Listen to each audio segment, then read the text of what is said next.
also a member of several other national, state, and local historical organizations. Common Read author Ruta Sepetys often wrote about hidden history. She states, "Every nation has hidden history, countless stories preserved only by those who experienced them. Stories of war are often read and discussed worldwide by readers whose nations stood on opposite sides during battle. History divided us, but through reading we can be united in story, study, and remembrance. Books join us together as a global reading community, but more important, a global human community, striving to learn from the past." Please help me welcome Dr. Brad Tennant. Okay, thank you. And we'll just do a sound check. Everything is okay? You can hear me in the back? Sounds good? Okay, great. Thank you for coming tonight. I have to also ask this question because my main area for research and writing is Northern Plains history, so a lot of state and regional history. How many of you are not from South Dakota? Okay, there's a few of you. Okay. Well, this is one of the things that when we start talking about hidden history, any state, of course, is going to have a lot of different history that you can look at. South Dakota became a state back in 1889, and when I was approached a couple years ago by the History Press, the publisher, and they said that they were going to do a state series, and they were asking if I would do this particular book on this day in South Dakota history for, obviously, South Dakota. But the copy that they gave me as kind of a sample to follow was on this day in Wyoming history. On this day in California history just came out a couple of months ago. So I'm not even really sure how many of their state series that they've actually completed as far as actual books. But like I said, I did South Dakota. I was contacted a couple of years ago, and I really finished it off. Last October was the deadline as far as getting everything into the publisher. Of course, a lot of the different edits between then and when it was actually published came out on May 22nd, this last spring. So it's been out for a few months now, and it's always kind of fun to find where people actually bought it. I taught high school for 17 years. I've been teaching full-time at Presentation College for 17 years, so it's always kind of interesting to look at former students and say, well, yeah, I bought it at Costco in Sioux Falls, or Barnes & Noble, or Sam's Club in Rapid City, or they bought it online or something like that. So that's always fun. But the whole idea, as far as your theme that you have going on here at Northern State, as far as self-identity, humanity, and hidden history, and that's really what I think the book falls under very, very well. When I was approached, and I said, okay, doing this on South Dakota history, the whole idea, this is not a chapter book. It's not the kind of book that you start and you read about, the whole book is on Lewis and Clark, or the whole book is on the Progressive period, or it's not like that. It's a day-by-day history of South Dakota. So at least one notable event that occurred on each day of the calendar year. In fact, I have over 400 entries over 366 days, because I even found something for February 29th. So, but some dates you had maybe 3 or 4 different events. Especially when you get into, let's say, 4th of July. There's always a lot of things that happen during the 4th of July. So there's a lot of significant events that occurred on the 4th of July in various years. So I picked out 3 or 4 or 5 of those. Election years. When you get in the first part of November, well, there were some very notable elections that you can look at as well.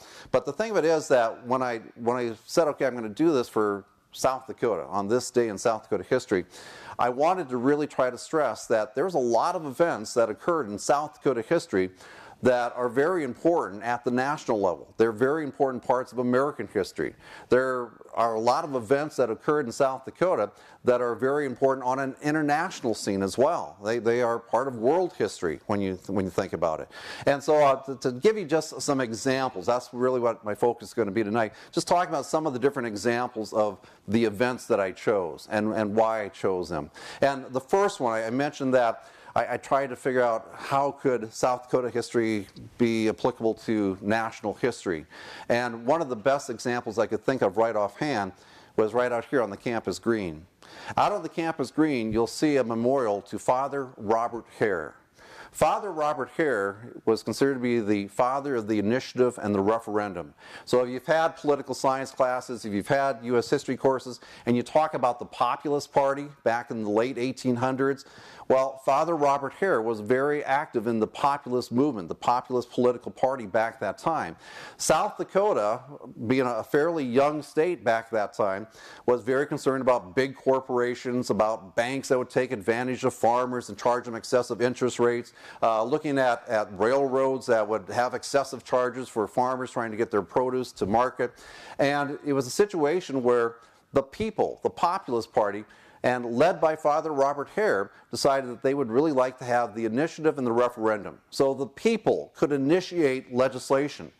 And the referendum, if the state legislature passes a law and the people are thinking, well, we don't know if that's such a good law, it can be referred to the people. It's perhaps the best example of direct democracy that you're going to find in the United States. And South Dakota, as a very young state, was the first state in the country to have the initiative and the referendum. And it was largely due to the influence of Father Robert Hare. Now, Father Robert Hare, he also plays an important role in other respects. He was on the Board of Trustees. And as a member of the Board of Trustees, he thought it was important to have a normal school up here in Aberdeen. So he played a very influential role as far as getting Northern State established here in Aberdeen way back when. If you look at the memorial, you have a chance to go by it someday, you'll see that it says Father Robert Hare, a friend of humanity.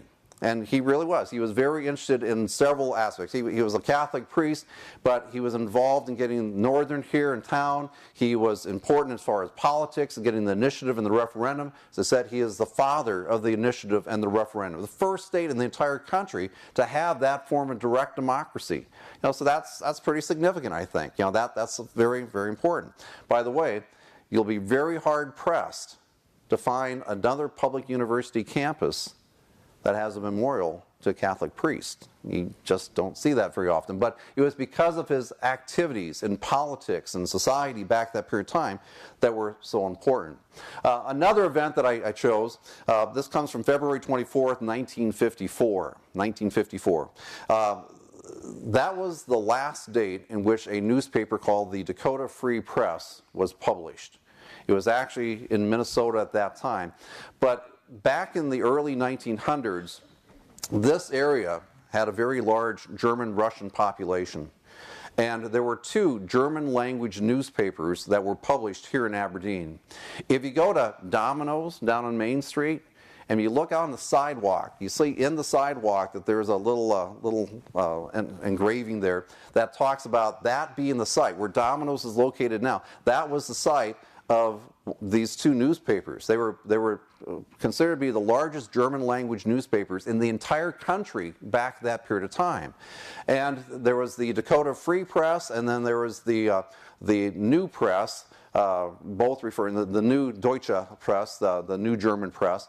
But both of those were because there were so many people of German backgrounds that were here in this part of the country. And so you had those 2 newspapers being published. Now, when World War I started in 1914, even though the United States was not involved until 1917, there was a lot of concern about, all these people who are speaking German, are they really Americans? Are they really on the United States side? Or are their loyalties really with Germany?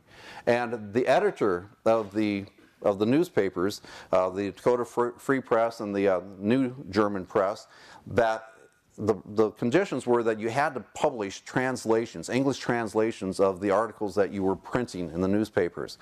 And the publisher, a man by the name of F.W. Sallet, he was arrested for not abiding by that. And it was a federal offense, a federal crime.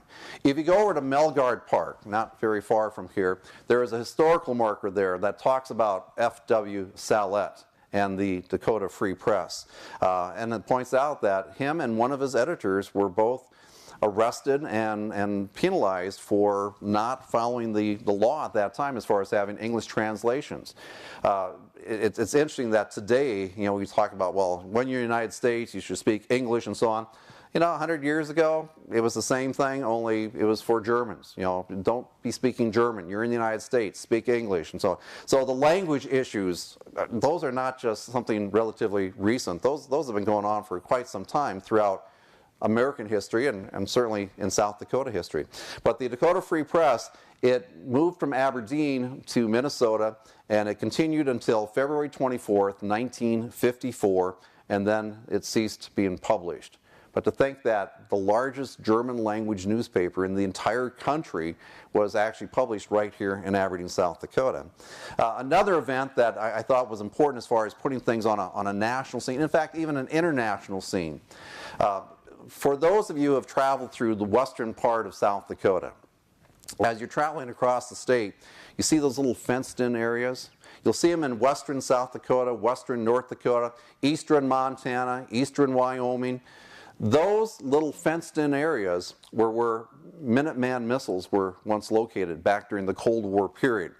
Now, you folks most of you are way too young to even know about the Cold War, except for your history courses. But in the early 1980s, that was a big concern. That the whole idea of MAD, mutually assured destruction. What if the Soviet Union launched missiles toward the United States? The United States would retaliate. We'd both be mutually assured that we'd be destroyed.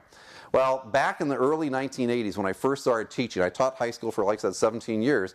And believe it or not, it's kind of hard to tell by looking at me now, but I was actually a wrestling coach. And for the first few years that I taught, I also coached wrestling. And I had this one young man who was a very good wrestler. Very good wrestler. But darn it, he was always in trouble. He was always getting suspended for this or that, whatever. But there was one particular year where he qualified for the state wrestling tournament. So we're driving out to Rapid City, and as we're driving out there and we're going across the western part of South Dakota, we see all those little fenced-in areas where those missile silos were. And here's this kid who was nothing but a troublemaker, right?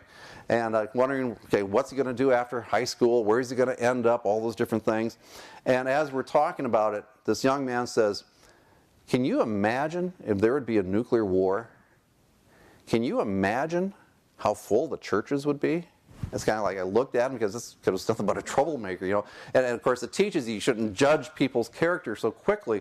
But that was his reaction. I was thinking that if he had 24 hours to live or 2 hours to live, that he would party like crazy. But his reaction was, can you imagine how full the churches would be if he only had that much time? Well, the reason I point this out is that those missile silos are no longer holding missiles. Most of them have been imploded. You still see the fenced-in areas. A lot of ranchers have now used those areas for stacking up their hay. And, of course, the fences are nice to keep the wildlife out so they're not grazing on the hay. But back in 1999, November 29th, 1999, then President Bill Clinton authorized Delta 1 and Delta 9 missile silo sites, launch sites, as being part of the National Park Service. And so if you're traveling on Interstate 90 and you're heading from, let's say, Wall, South Dakota to Rapid City, along that stretch you will see a visitor center, and you can actually go to Delta 1 and Delta 9.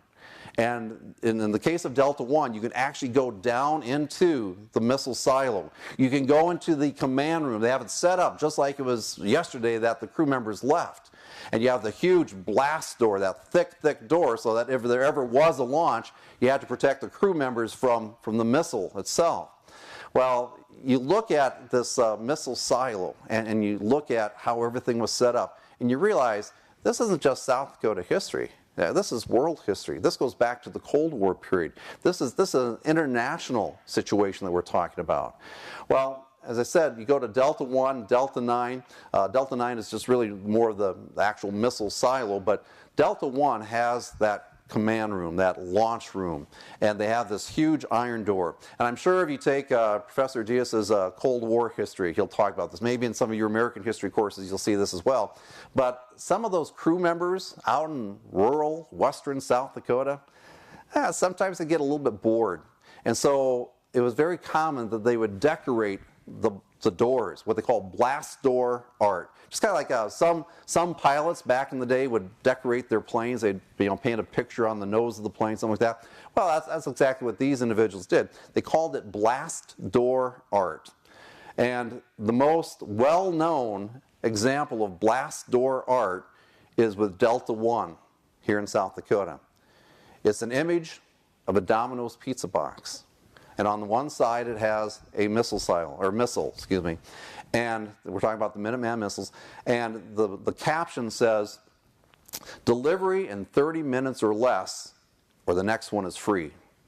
And they're talking about missiles being launched from South Dakota and ending up in the Soviet Union in 30 minutes or less. Now, that was the whole idea of the Cold War, that you had these nuclear weapons. And had there actually been a nuclear attack, it probably wouldn't have been the East Coast or West Coast. It probably would have been the places where the missiles were located.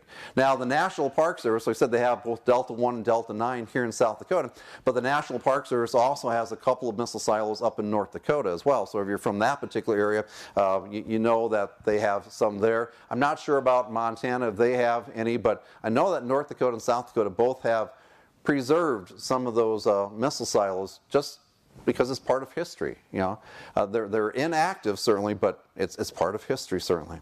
So that was November 29th, 1999, that President Clinton proclaimed that Delta 1 and Delta 9 signed the legislation that put them under the National Park Service. I mentioned that South Dakota became a state back in 1889. 1889, it was South Dakota, North Dakota, Montana, Washington State. All four of those states became states in that particular year. But November 2nd, 1889, was when President Benjamin Harrison signed the legislation that created South Dakota as a state. And the situation was that President Harrison had the two different documents, one creating North Dakota as a state, one creating South Dakota as a state. And he knew that there would be some jealousies as far as which state would become a state first. So the story is that President Harrison shuffled the papers back and forth, had the top part covered, signed one, signed the other, shuffled them back and forth again, so that even President Harrison was not aware as far as which state was admitted first. Now, when you look it up, North Dakota will be the 39th state admitted to the Union. South Dakota will be the 40th state, purely because of alphabetical order. So we'll give that to North Dakota. But the Cultural Heritage Center in Pierre has the actual pen that President Harrison used to sign those statehood documents back at that time. So that was November 2nd, 1889. Now, the other thing is that every state, when you go to Washington, D.C., you go to the Capitol, there's the National Statuary Hall. Every state is allowed to have two individuals represented at the National Statuary Hall. The two, well, I should say every state except for North Dakota. They have three individuals that are represented there. And we can talk about that later, but I guess it's just kind of a North Dakota thing. But South Dakota, the two individuals who are represented in the National Statuary Hall, one is General William H. Beadle. He was a very strong proponent for creating a southern state in Dakota Territory. He was a very strong advocate for that. He would also be very important as far as an early superintendent of public instruction, make sure that there was land set aside for those country schools way back when. So he was very important. The other one was Reverend Joseph Ward. Reverend Joseph Ward, a Congregationalist, lived down in Yankton. He was also a very strong advocate for statehood. And Reverend Joseph Ward, he is the one who in 1885, when we were having a statehood constitutional convention trying to gain statehood, he is the one who is credited with coming up with South Dakota's state motto. So if you see the state symbol, if you see the state flag, and you'll see the state motto as well, under God, the people rule. And that's been our state motto ever since. So those two individuals, very important to the statehood movement, certainly. Now, even though I was focusing on this day in South Dakota history, a lot of people said, well, did you include a lot about, maybe Lewis and Clark when they came through in 1804 and again in 1806? I said, no, I honestly tried to focus on just the statehood period from 1889 on. Now, there were some events that I include that actually pertain to earlier periods of time. For example, on July 19th, 1964, on July 19th, 1964, there was a National Historic Landmark designation made for a place called Crow Creek. Crow Creek would be just north of Chamberlain, South Dakota, be south of Pierre and Fort Thompson area. But for many years, archaeologists knew that there had been an old prehistoric Indian village site there that dated back hundreds of years. It was a coalescent Indian village. And you could see the area where the trench was on the outside, yeah, and you had to get across the trench. Then there was a set of palisades walls, and then there was the village inside itself. On the one side, you had the river siding, the river cliff, so that was kind of a nice natural line of defense. But back in the 1970s, Crow Creek really made a lot of news, because what happened is that some people were scrounging around trying to find artifacts, and that trench that had filled in after all these years kind of gave way. And when it gave way, they realized that there were human remains buried in that trench. Well, the archaeologists came in, they started at the very top of the trench, and they very carefully dug all the way down. And when they got to the bottom of that, just that one portion of the trench, they had found human remains of 486 individuals. All males, no women, no children. They dated the remains, the artifacts over there, they place it back to around 1325, so the early part of the 14th century. But looking at those remains, you can see that there obviously was a battle that took place, that the village was raided, and the assumption is that somebody came back afterwards, gathered up the remains, and of course buried them at the bottom of this particular trench. The Crow Creek National Historic Landmark, like I said, that actually became a landmark back in 1964, but nobody knew anything about those human remains that existed at the bottom of the trench until some looters came by in the late 1970s. They took the remains down to the University of South Dakota, the radiology department down there, x-rayed them, and they were able to find out whether they were suffering from malnutrition, for example. How did they die? What kind of treatments did they have for people, let's say, who broke a limb earlier? Were those people treated in any kind of fashion whatsoever? But the other thing that was remarkable about that site, 486 human remains. I said no women, no children, and only one hand. Something about back at that period of time, of course you hear a lot of stories about mutilating the bodies in this world so that in the next world they will not be able to fight. Well, apparently that was, we could only surmise, but that was the thinking was back at that period of time, that they were all mutilated, that there was only one hand found out of the entire group, 486 human remains.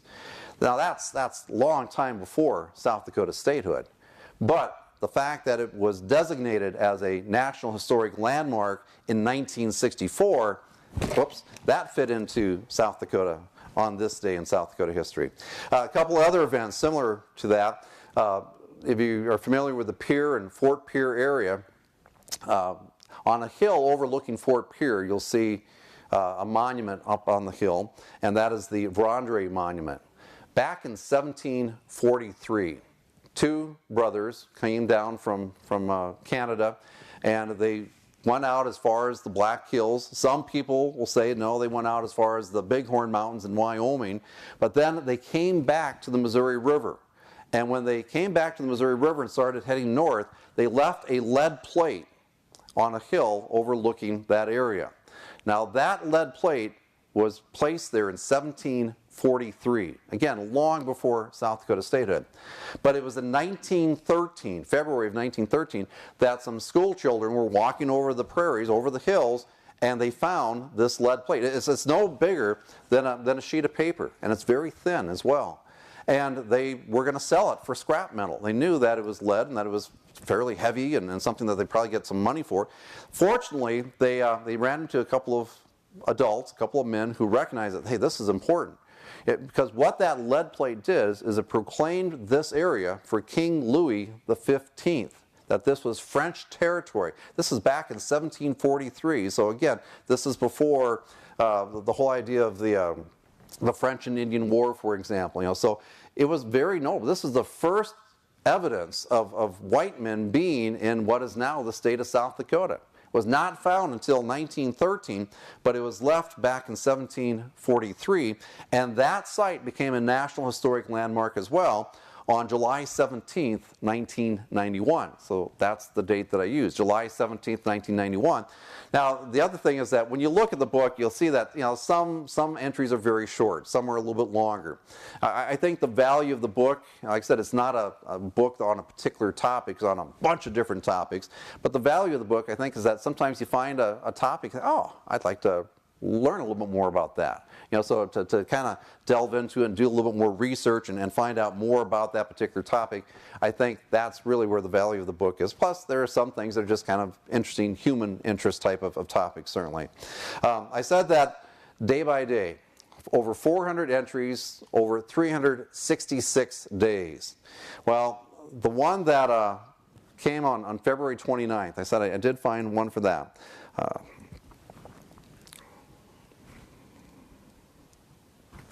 On February 29th, 1940, a special ceremony at Berkeley, California, honors Ernest O. Lawrence, who becomes the first native of South Dakota to become a Nobel laureate.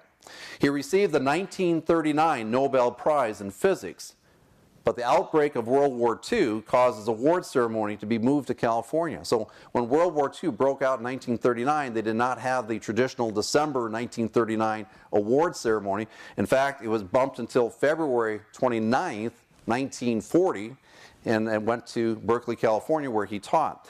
Said that he was born in Canton, South Dakota, which is in the southeastern part of the state. Lawrence received his doctorate from Yale University. He did his undergraduate work at South Dakota State, by the way, and had an illustrious career at the University of California, Berkeley.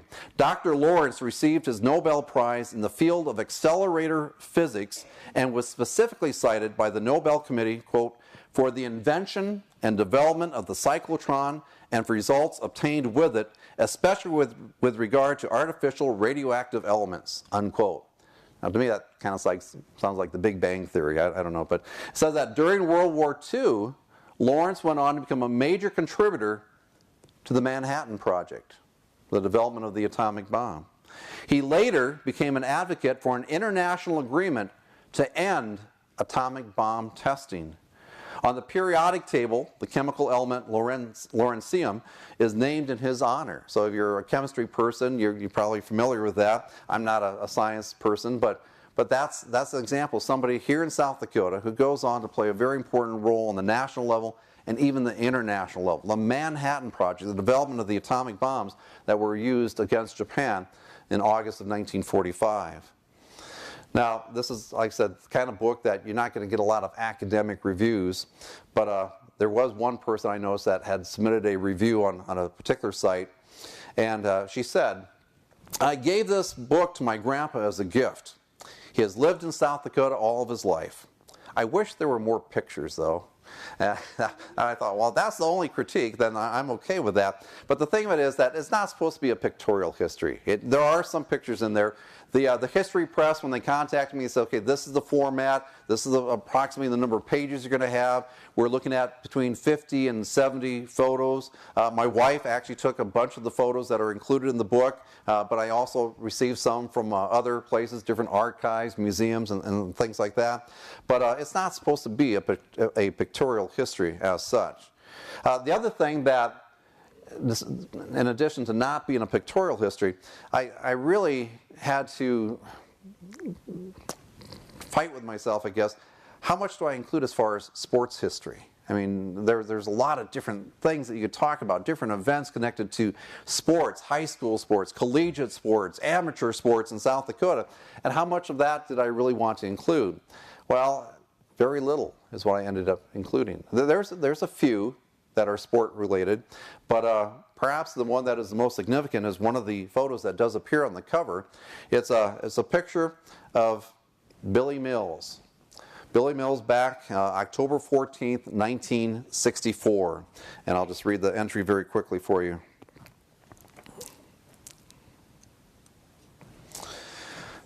October 14th, 1964, Billy Mills, an Oglala Lakota from the Pine Ridge Indian Reservation, wins the 10,000-meter run at the Tokyo Olympic Games and becomes the first and only American athlete to win an Olympic gold medal in that particular event.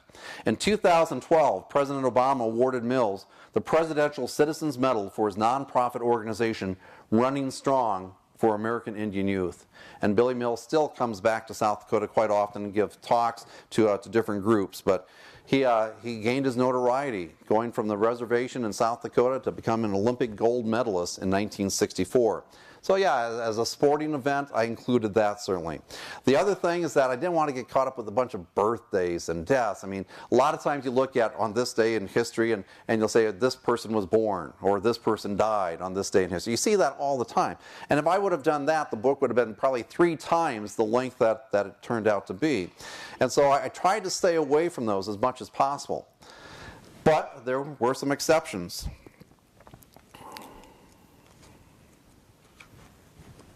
On August 1st, 1903, Calamity Jane dies. According to popular legend, Martha Jane Canary, or Martha Burke, wanted to be buried by Wild Bill Hickok in Deadwood's Mount Moriah Cemetery. Now, if you go out to Deadwood, you go to the Mount Moriah Cemetery, you will see that they are placed side by side. However, there is very little evidence to substantiate that claim that she wanted to be buried next to Wild Bill Hickok, or even that Calamity Jane and Wild Bill Hickok knew one another on a very personal basis. I mean, they ran into one another on occasion, but it's not like they knew one another really well. This is really more of a ploy by the fathers of Deadwood to bring people to the community, even back in 1903. And they thought, well, you know what, if we put Calamity Jane and Wild Bill Hickok side by side, that will draw people to come and to check out their burial sites. So that was one death that I included. Other than that, I tried to stay away from excessive number of births and deaths. I mentioned earlier that this is the kind of book that sometimes people will say, hey, I'm going to find out what happened on October 25th. So they'll go right to October 25th. Or maybe they'll look up their birthday, say, what happened on my birthday? And it could have been any particular year, but what happened on that particular day? There's also people who have visited with me and they said they've read it from front to back. It's a very quick read, but then they go back and they just kind of look at it day by day. What happened on October 24th? What happened? So they kind of refresh their memory, so they keep reading it from that point on. The other thing that I'll mention here very quickly is that it's not the kind of book that's going to get academic reviews. Okay, you're not going to have somebody looking at it and writing a review. It's a fun book. Okay, it's not a heavy thematic book or anything. But a good friend of mine who is from the Rosebud Reservation here in South Dakota, he picked up a copy of it and he said, you really covered a lot. You covered the good, the bad, and the ugly. And I thought, well, coming from him, I'll take that as again, good praise. Just like the one person said, well, I wish there were more pictures.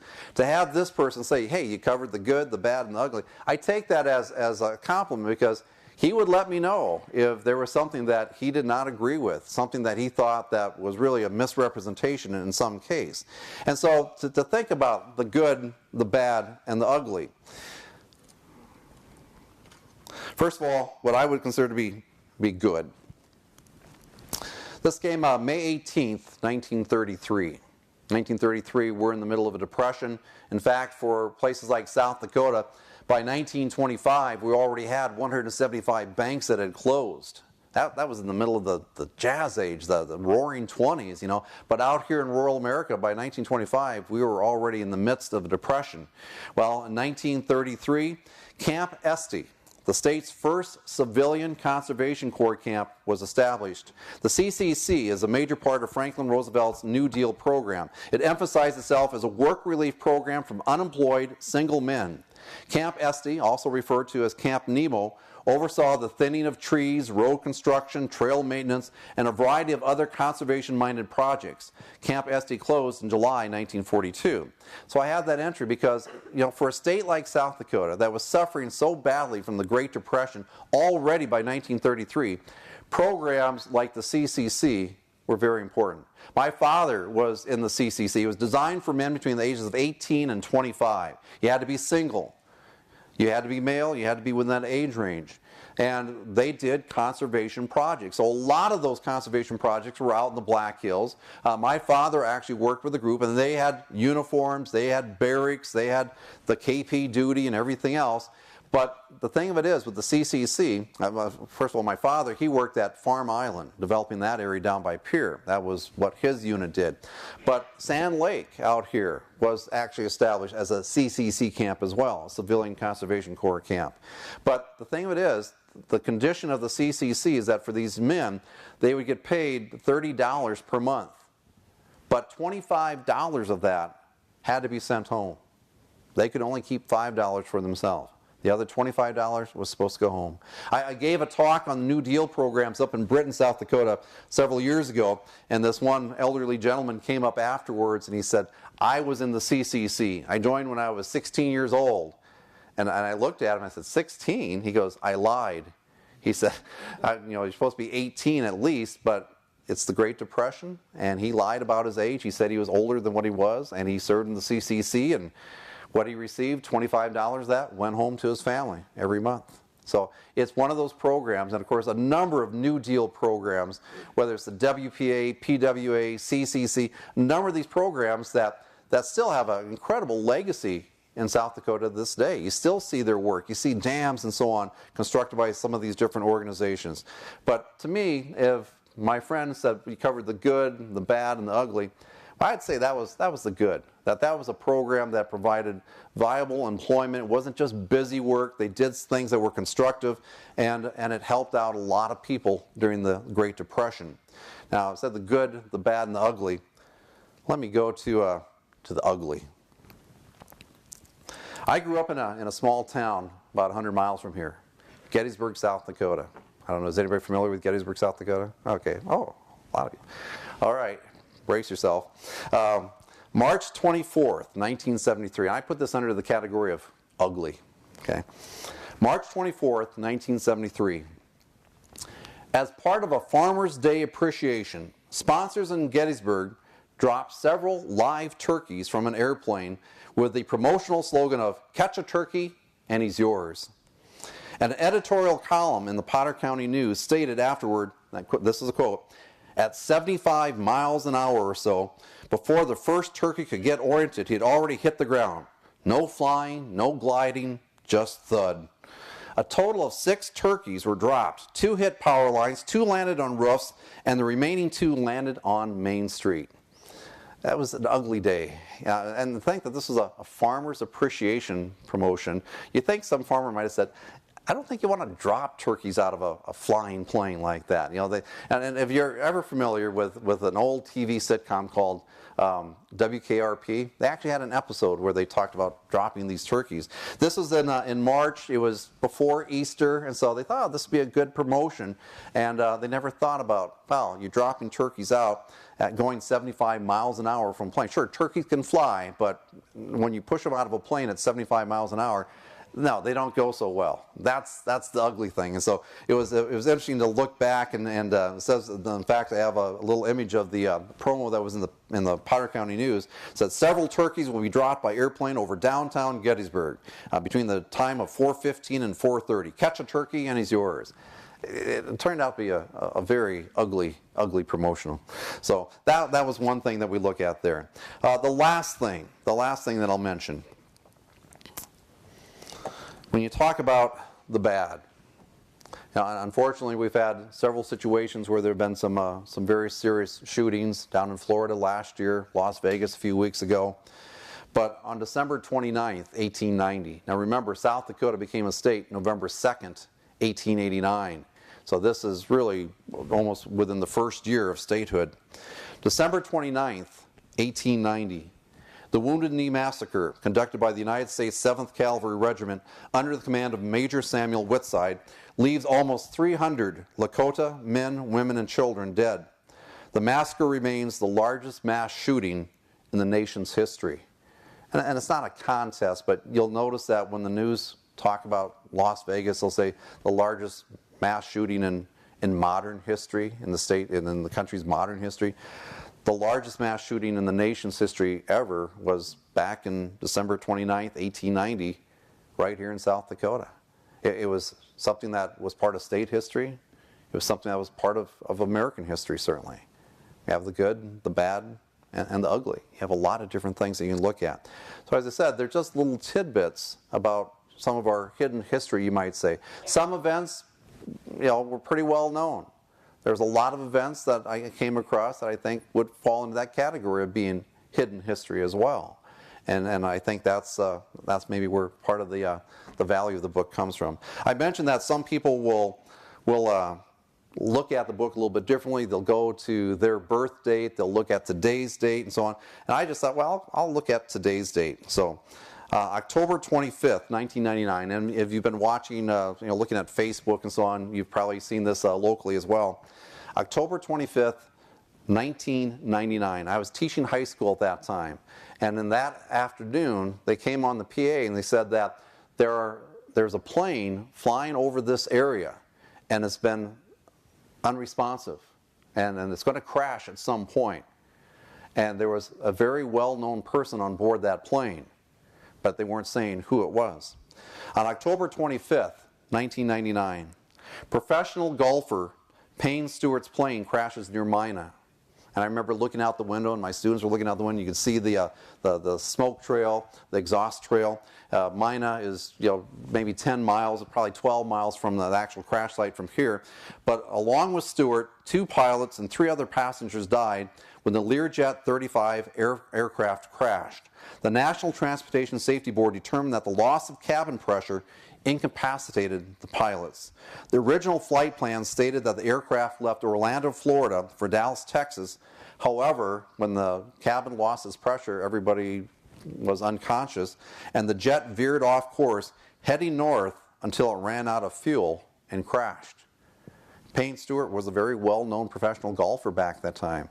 And to think that some freak accident like that would happen just a short distance from where we are. That was back in 1999. Now, that's kind of the gloomy thing. There's some that are certainly much more enlightening and fun than something like that. But I really did try to come up with a variety of different topics and to come up with something for every single day of the calendar year, 366 days. Some are more significant than others. There's no question about that. But like I said, I think that the book was a fun project. There's always going to be things that you do differently if you had to do it all over again. But to me, it was something in which I learned a great deal about South Dakota history, and this is what I do. This is my area of research and writing, is Northern Plains and South Dakota history. Now, I'm just kind of curious, is today anybody's birthday? Does anybody have a birthday this week? You do? Okay. May I give you a copy of the book? So, and if nothing else, that's one more thing you can cross off your Christmas list for somebody. So you can give that to whomever you want to. Happy birthday. So with that, we have a few minutes. I was instructed to stay around 45 minutes and take any questions or comments. So are there any questions or comments that you might have about the book, about certain events, anything like that? Going once, twice. Yes? What got you so interested in researching history, including the Northern Plains? Especially the Northern Plains. I mean, we have great professors here at Northern State University. I know them well, and but the East Coast, West Coast, and so on. But for me, I grew up 100 miles from here. I grew up short distance from the Missouri River. And the Missouri River, you think of the fur trade, you think of Lewis and Clark, you think of Lieutenant Colonel George Armstrong Custer coming up in the early 1870s. There was so much history that happened along the Missouri River. And to me, that was something that just was part of where I grew up. And so when I came here, I did my undergraduate here at Northern State University. My undergraduate, my first master's are both from Northern. And I had some really good professors back then. That was, over 35 years ago. But some really good professors. And they were also very much involved in state history. And when I first started teaching, started going to different conferences, presenting papers, belonging to local historical organizations. And I just found that as a teacher, that's how you really learn, is going by and listening to presenters and then listening to these different talks, and I just kept going. So it was something that I caught on to very quickly, and I still enjoy it to this day. So thank you for asking. Yes? Do you have one day that you would consider as your My favorite day? Good question. There's a bunch of them, certainly. Let me think.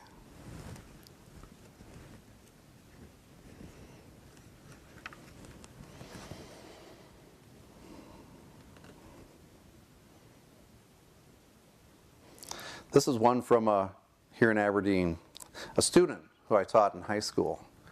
She could not give birth, and her mother actually gave birth to her grandchildren. So that when it was determined that her daughter could not give birth, that she opted to have embryos from her daughter and son-in-law implanted into her womb, which she then carried to full term. She gave birth to twins, a boy and a girl. That was back in 1991, October 12th, 1991.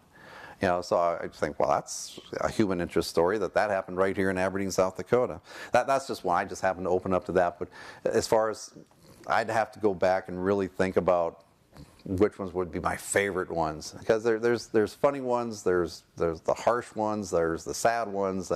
There's just a lot of varieties. So I don't know if I could pick out anything other than that right offhand. Good question though. But I had somebody ask me once, what was the first entry that you put in? And I thought, I don't know, that was over a year and a half ago. Then she said, well, what was the last entry that you put in? I said, oh, I remember that. It was October, and an October entry, and the town of Mobridge, South Dakota was inundated by tumbleweeds.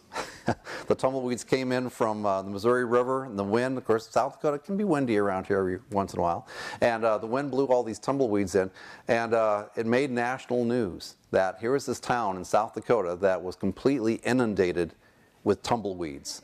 And so you figure, well, you have to include that in there. You couldn't omit that. So just not, I suppose, historically significant, not so much, but it's an event that happened on this day in South Dakota history. So that was more of the fun ones, I guess. So anything else? Yes, sir. Herb. What was your, two questions actually. What was your main source, and how many hours of research? You know, when I first started this project, I started just kind of making a list. Okay, major events in South Dakota history. So I started making a list. But then to think of something for every single day, that's where it became a challenge. And so I kind of filled in the major events that I knew of.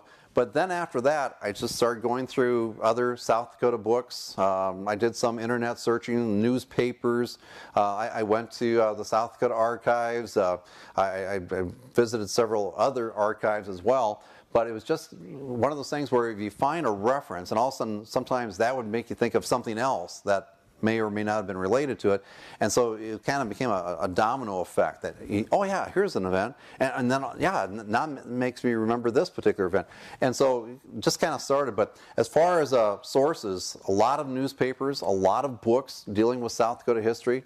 There were the occasional internet searches. But one of the things that really posed to be the biggest problem is that you look at, let's say, a newspaper, and it's October 25th, 1901. Okay. The event that they're talking about did not take place that day. That event could have been 2 days ago. It might have been 2 weeks ago. So then to go back and try to verify the dates, and I tried to do that as best as I could. I'm sure that there's a mistake in there somewhere. Nobody's approached me about it, but I really tried to verify the dates and say, yes, this is an event that took place on this particular date. And so to find not just a source, but different sources that would substantiate that was actually the date. I really tried to take good measures to try to do that as well as I could. So, but a lot of different sources that I looked at, a lot of different state history books to a very large degree. But, did I answer both of your questions, Herb? I think so. Okay. So, anything else? Well, thank you so much for having me, and thank you for coming tonight. I appreciate it. So, have a good night.